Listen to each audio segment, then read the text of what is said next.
صلی علی السلام علیکم ورحمۃ اللہ وبرکاتہ۔ اللہم صلی علی سیدنا محمد وعلی آل سیدنا محمد وبارک وسلم۔ غزوہ احزاب کے بارے میں گفتگو جاری ہے۔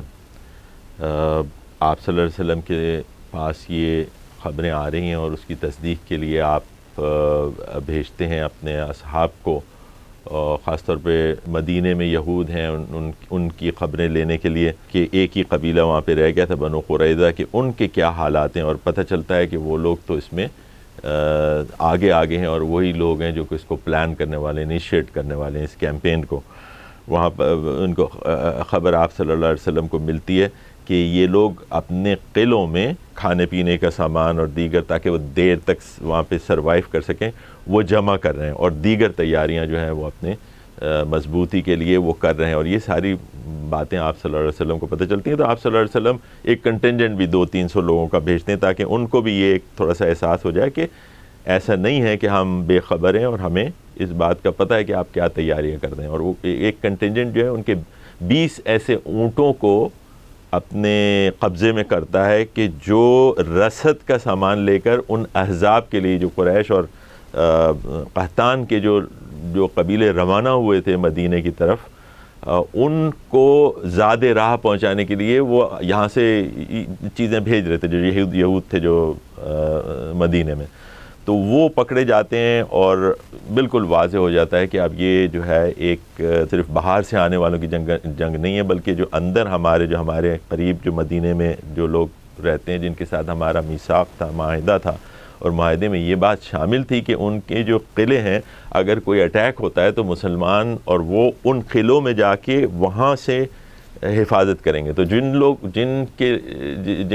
کہتے ہیں نا، جن پہ تکیے تھے وہی پتے ہوا دینے لگے، کہ جو آپ جن سے امید تھی کہ وہ آپ کے ڈیفنس میں آپ کے معاون ہوں گے، وہی لوگ ایسے ہیں کہ جو آپ کے دشمنوں کی مدد بھی کر رہے ہیں، بلکہ نہ صرف مدد کر رہے ہیں، انہوں نے یہ سارا کام شروع کیا، ان سب کو اکٹھا کیا، یہ کولیشن جو احزاب کا اور جو ان قبیلوں کا بنایا ہے تاکہ مدینے پہ حملہ آور ہوں۔ یہ بات پتہ چل جانے کے بعد آپ صلی اللہ علیہ وسلم نے آپ شورا کرتے ہیں، اور شورا کے اندر سلمان الفارسی رضی اللہ تعالیٰ عنہ،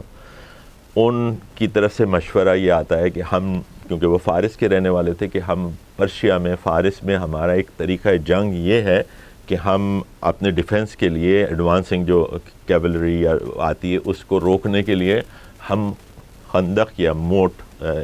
بنا لیتے ہیں تاکہ ان کا ایڈوانس جو ہے وہ نہ ہو سکے، اور ہم ایک طرح کی ایک رکاوٹ ان کے راہ میں ڈل جاتی۔ اب یہ ممکن تو نہیں تھا کہ پورے مدینے کے گرد ایک خندق کھود دی جائے، ایک بہت بڑا کام تھا، اور نہ اتنی مین پاور تھی، نہ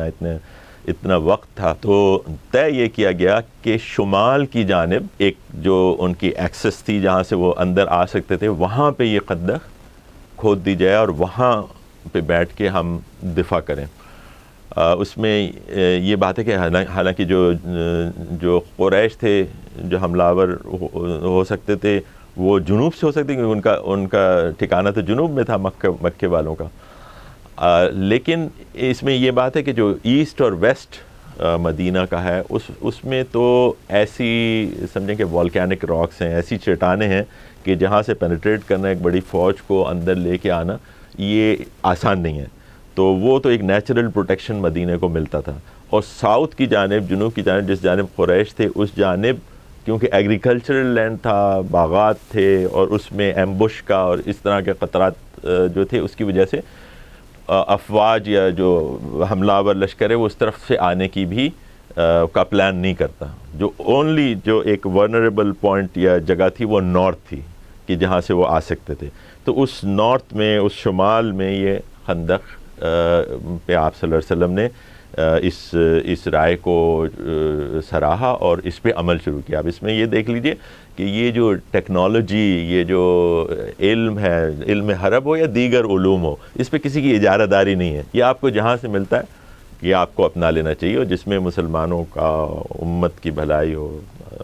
اس میں کوئی ہچکچاہٹ کی ضرورت نہیں ہے کہ آپ ٹیکنالوجی کسی سے لے لیتے ہیں، یا علم کسی سے لے لیتے ہیں، یا کسی اور کا طریقہ اس طرح کے معاملات میں استعمال کرتے ہیں۔ تو آپ صلی اللہ علیہ وسلم نے اس رائے کو سراہا، اور دیگر باتوں میں بھی ہم دیکھتے ہیں کہ وہ اس سے گریز نہیں کرتے تھے کہ اگر کوئی اچھی بات ہے اور جس سے ہمیں مسلمانوں کو فائدہ ہو سکتا ہے تو وہ کر لیتے۔ تو یہ ایک لیڈرشپ کا ایک اصول ہے جو کہ ہمیں آپ صلی اللہ علیہ وسلم کی طرف سے ملتا ہے۔ اب یہ خندق کے کھودنے کا جو پورا واقعہ ہے، اس میں بھی بڑی سختی کے معاملات تھے، جاڑے کا، سردی کا سیزن تھا، اور مسلمانوں کی حالات ہم بتا چکے ہیں کہ ان کے کھانے پینے کے مسائل تک جو تھے بڑی سختی کے حالات میں وہ رہتے رہے تھے۔ اور اس خندق کو یعنی کہ ایک 24 آور 24 گھنٹے کی ایک کیمپین کے ذریعے اس کو ایک سیکٹرز جو ہیں اس کے خندق کے وہ ڈیوائیڈ کر دیے گئے صحابہ میں کہ اتنے پہ یہ کام کریں گے، اتنے پہ یہ کام کر دیں گے، اور رسول اللہ صلی اللہ علیہ وسلم بذات خود اس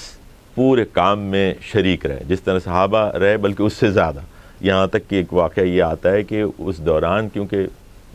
وہاں تک کھانا پہنچانا اور پھر ویسے ہی غذا کی کمی، تو لوگوں میں بھوک، سردی، اس سب کی وجہ سے ایک برا حال تھا، اور پھر خوف کہ یہ سب حملہ آور ہمیں چاروں طرف سے ہونے والے ہیں، بھوک اور موسم کا خدشات اور پھر موت کا خوف۔ اس سب کے ساتھ وہ کام کرتے رہے۔ میں نے جیسے کہا کہ رسول اللہ صلی اللہ علیہ وسلم نے جب یہ بتایا گیا کہ جی صحابہ جو ہے انہوں نے اپنے شکم پہ، پیٹ پہ پتھر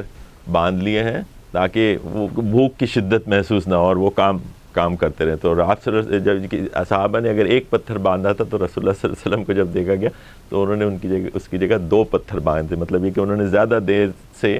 کوئی چیز تناول نہیں کی تھی اور اپنی محنت میں لگے ہوئے تھے، مٹی میں اٹے ہوئے اور اپنے اوزار کے ساتھ یہ سب کام کر رہے ہیں عام لوگوں کے ساتھ۔ another lesson for the leaders۔ ہمارے ہاں لیڈرشپ کا جو تصور ہے، جو محلات میں سے بیٹھ کے اور اپنے ایئر کنڈیشن آفیسز میں سے بیٹھ کے اور لیڈرشپ ہم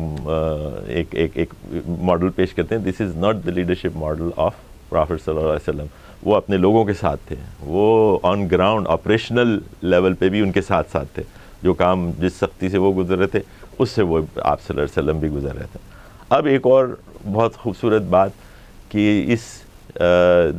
خندق کی جب وہ کھودی جا رہی تھی اس کے دوران سلمان الفارسی نے ایک چٹان کو توڑنے کی کوشش کی تو وہ نہیں ٹوٹتی تھی۔ تو آپ صلی اللہ علیہ وسلم کو جب بتایا کہ آپ صلی اللہ علیہ وسلم نے وہ تیشہ دیا اور اس چٹان کے اوپر ضرب لگائی، اور پہلی ضرب جو لگائی اس سے ایک چنگاری، ایک روشنی سی نکلی، تو آپ صلی اللہ علیہ وسلم نے اللہ اکبر کہا۔ اس کے بعد دوسری دفعہ جب ضرب لگائی تو پھر اللہ اکبر کہا، پھر تیسری دفعہ جب ضرب لگائی تو وہ چٹان پاش ہو گئی، آپ صلی اللہ علیہ وسلم نے اللہ اکبر کہا۔ تو دریافت کیا گیا کہ آپ صلی اللہ علیہ وسلم سے کہ آپ نے اللہ اکبر اس طرح کہا، اس کی کیا وجہ تھی؟ تو آپ صلی اللہ علیہ وسلم نے کہا کہ پہلی جو روشنی نکلی تھی چنگاری، اس میں مجھے روم کے جو محلات ہیں، جو ریڈ جو ان کے کیسلز ہیں اور جو ان کے جو پیلسز ہیں وہ دکھائے گئے۔ اور دوسری بار جب انہوں نے کہا کہ جب میں نے تیشہ سے ضرب لگائی اور جو ایک روشنی نکلی تو اس میں مجھے جو فارس کے جو سفید محلات ہیں وہ مجھے دکھائے گئے۔ اور اس طرح تیسری بار جب آپ صلی اللہ علیہ وسلم نے ضرب لگائے تو اس میں ان کو یمن کا دروازہ دکھایا گیا۔ تو یہ اس وقت کیا کر رہے ہیں آپ صلی اللہ علیہ وسلم؟ ایک قسم و پرسی کی حالت میں، ایک کمزور حالت میں مسلمان وہاں پہ موجود ہیں جہاں پہ ان کے اپنی جان کا خطرہ ہے۔ بلکہ آپ ایک منافق نے یہ کہا کہ جو بعد میں کہا وہ ہم آپ کے سامنے رکھیں گے کہ کس طرح لوگ سوچ رہے تھے، لیکن اس وقت آپ صلی اللہ علیہ وسلم ایک تو اپنے لوگوں کی ہمت بڑھا رہے ہیں، اور پھر کیا کر رہے ہیں؟ نہ صرف ہمت بڑھا رہے ہیں بلکہ ایک ویژن دے رہے ہیں، ان کو ایک ویژن دے رہے ہیں کہ آپ کی جو کیمپین ہے، آپ کا جو کام ہے، یہ محدود نہیں ہے، یہ صرف مکے، مدینے اور حجاز تک نہیں ہے۔ اس پیغام کو لے کے آپ نے ان جگہوں تک پہنچنا ہے جن کا ذکر آپ صلی اللہ علیہ وسلم نے کیا، چاہے وہ روم کے حوالے سے ہوں، چاہے وہ فارس کے حوالے سے ہوں، چاہے وہ یمن کے حوالے سے ہوں۔ اور یہ 3 بڑی مشہور جگہ تھی، خاص طور پہ روما اور جو پرشیا، یہ جو تھی یہ تو بڑی سپر پاورز تھیں اس زمانے کے۔ تو آپ صلی اللہ علیہ وسلم یہ کہہ رہے ہیں کہ اس دین حق کو لے کے، اس پیغام کو لے کے آپ کو دنیا تک پہنچانا ہے، یہ ایک ویژن دے رہے ہیں آپ صلی اللہ علیہ وسلم۔ اور اس حالت میں جب کہ مسلمان جو ہے خوف میں اور بھوک میں اور سردی سے پریشان ہوئے ہوئے ہیں، اور کوئی سمجھیں کہ پرسان حال نہیں ہے، لیکن وہ محنت کر رہے ہیں، انہوں نے وہ خندق کی تکمیل کر لی. اب جو یہ لشکر تھے وہ پہنچ گئے. جب وہ لشکر پہنچے اور انہوں نے مدینے کو ایک طرح سے سیج کر لیا یا اس کا محاصرہ کر لیا, اور وہ نارتھ کی سائڈ سے تھے جہاں پہ ہم نے بتایا کہ ممکن تھا کہ وہ وہیں سے آئیں گے اور حملہ آور ہوں گے, تو وہاں پہ وہ خندق خودی بھی تھی, اور اس خندق کے اکراس جو ہے وہ لوگ تھے. اور وہ پھر یہی خوف کا عالم, یہی سردی کا عالم, یہی بھوک کا عالم, اس میں وہ جو ایام گزرے ہیں یہ بہت بڑی آزمائش سے مسلمان اس زمانے میں گزرے ہیں. اور جیسے میں نے کہا کہ ایک منافق نے یہ کہا کہ جی محمد صلی اللہ علیہ وسلم تو یہ کہا کرتے تھے کہ ہم روم اور فارس میں ہم پہ قبضہ کریں گے, اور اب ہم تو اس حالت میں نہیں ہے کہ ہم ٹوائلٹ کے لیے جا سکیں, کیونکہ اس میں بھی ہمیں خوف آتا ہے کہ کہیں دشمن ہمیں نشانہ نہ بنا لے. تو یہ تو منافقین کا انداز تھا. دوسرا وہ تھا کہ جو مومنین کا انداز تھا, جس میں انہوں نے کہا کہ جب ان احزاب کو انہوں نے دیکھا تو زادتہم ایمانا و تسلیما, ان کا ایمان میں اللہ تعالیٰ نے اس کو اور بڑھا دیا, اور وہ تسلیم و رضا جو تھی ان کی اور بڑھ گئی. یہ مومنین کا ایمان تھا جس میں ایسے حالات سے گزرنے کی وجہ سے ایک تقویت اور ایک استحکام اور ایک قوت پیدا ہوتی ہے. اور دوسری طرف وہ منافقین ہیں جو جب وقت آتا ہے ایسا جس میں کوئی ٹیسٹنگ ٹائم ہوتا ہے, جس میں تکلیف سے گزرنا پڑتا ہے, تو پھر وہ اپنے پھر ان کو وہ یاد آ گیا. کچھ نے کہا کہ جی ہمارے تو گھروں کے اندر کوئی حفاظت کرنے والا نہیں, وہاں تو عورات ہیں, تو اس کی حفاظت کے لیے ہمیں اجازت دیں کہ ہم واپس مدینے چلے جائیں. کوئی اس چکر میں چلے گئے, کوئی چھوڑ کے چلے گئے. اصل میں مقصد یہ تھا کہ فرار حاصل کرنا چاہتے تھے وہ, اور کیا لوگوں نے. اور یہ منافقین کا طرز عمل تھا, اور دوسری طرف ہم نے دیکھا مومنین کا طرز عمل تھا جو کہ استقامت کے ساتھ اس سختی کو برداشت کر رہے تھے. اقول قولی ھذا واستغفر اللہ لی ولکم ولسائر المؤمنین والمؤمنات. السلام علیکم ورحمۃ اللہ وبرکاتہ.